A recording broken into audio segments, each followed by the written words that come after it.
and we present Chris Young, who is like the man of the hour.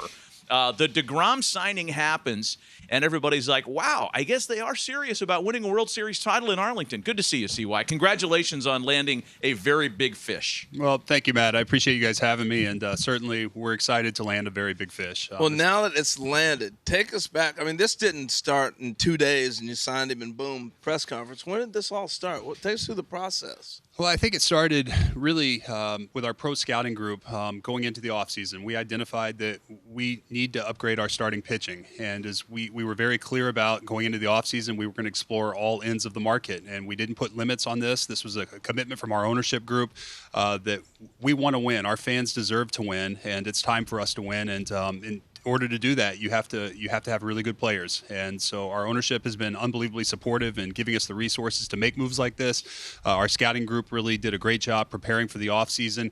And as we came in, we put no limits on what we were going to explore. And as we started to have conversations, it became clear this may be a possibility, and one thing led to the next, and we were able to get it done. So were you kind of salivating that this is a pitcher? Last year you had 2 infielders. So you're not really talking about ground balls and stuff like that, but now you got a pitcher. And your and Jake's conversations probably went to another level. Am I right with that? Yeah, I mean, Jacob would have to answer that. I thought there was a great connection. I thought, Boch and I both met with him on Zoom before Thanksgiving. I thought it was a tremendous meeting. We really connected. I felt it. I think Jacob from his end felt it, and certainly am grateful that he has bought into what we're building the same way Marcus and Corey did last year. And, I think we're excited to have him, and we think he's a big part of what we're trying to build here. I can just see the smile on Boch's face when you called him and said we got him. I mean, what was that conversation like, and what was his reaction to you? Boch had a little inkling that there was some talks going on, but I don't think he knew how fast they accelerated. And when I called him and said, Boch, we're at the finish line, we're going to get this done, I think his exact reaction was, holy smokes. How did you get Boch to come out of retirement?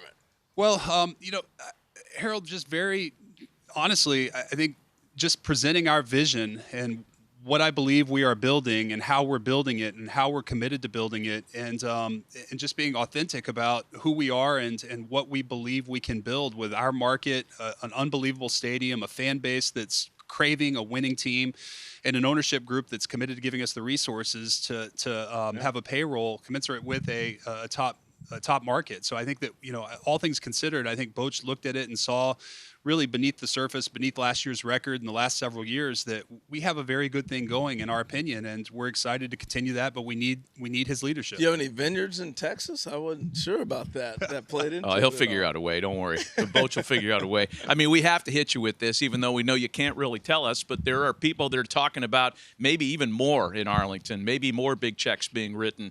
Verlander's getting some run down there. Bassett, you guys are actively looking to upgrade the rest of your staff. Is that a fair statement?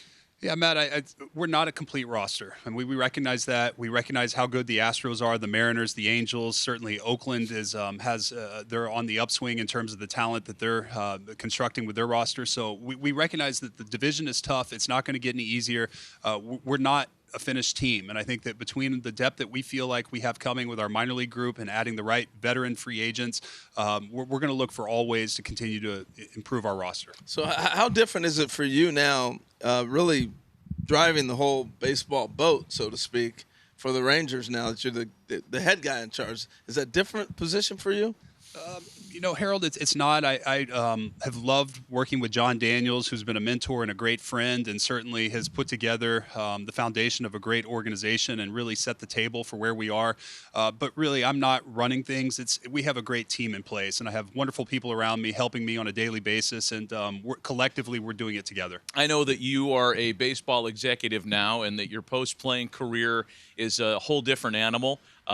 But I always remember what you did on the mound, and I heard the best story yesterday. This is the beauty of the winter meetings, when you get to see people you haven't seen in a while.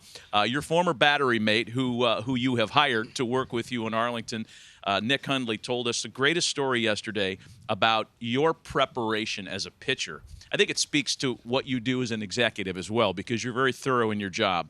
And the story was this. We're playing the Dodgers. Manny Ramirez had just been traded over. This was when he's at the peak of his powers, and CY gave us all some very heavy details about how he wanted to approach Manny. So you to pick up the story there because it's a great one.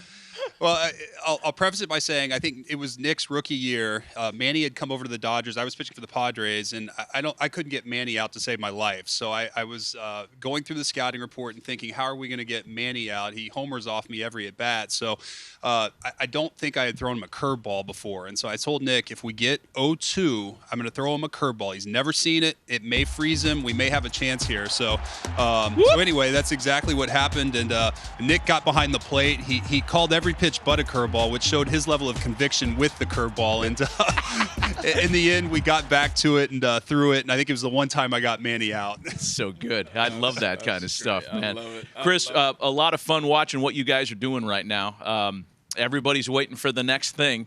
But it's beyond just player acquisitions. I know that you're really kind of remaking the Rangers structurally from a baseball operation standpoint. Talk about some of the people that you've added to your staff that aren't wearing uniforms. Well, again, I think it goes back to it's an entire organization. I think we have a tremendous group of people, and it starts really with the work John Daniels did in terms of putting a lot of good people in place. And we're going to continue to look to add in terms of that. I think that we're always looking to add firepower to the organization, whether it's on the field, in the coaching staff, or in the front office. And again, our ownership group has been very supportive in terms of that. But we've got a great group, but it takes a village to run these organizations, and we're going to continue to look to improve, and that's the best I can describe it. Rangers are on the up trend right now. What college basketball team you got this year? Oh, come on, Harold! I haven't had a chance to watch any college hoops.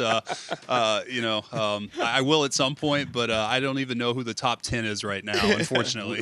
We had Scott Bradley on the show last week talking about the Tigers, and Harold was talking about you and others and Will Venable and Princeton men in our game. Chris, we appreciate the visit, man. A lot of fun watching you guys work. Way to go. You, buddy. Guys, I appreciate you having me. Great seeing you all.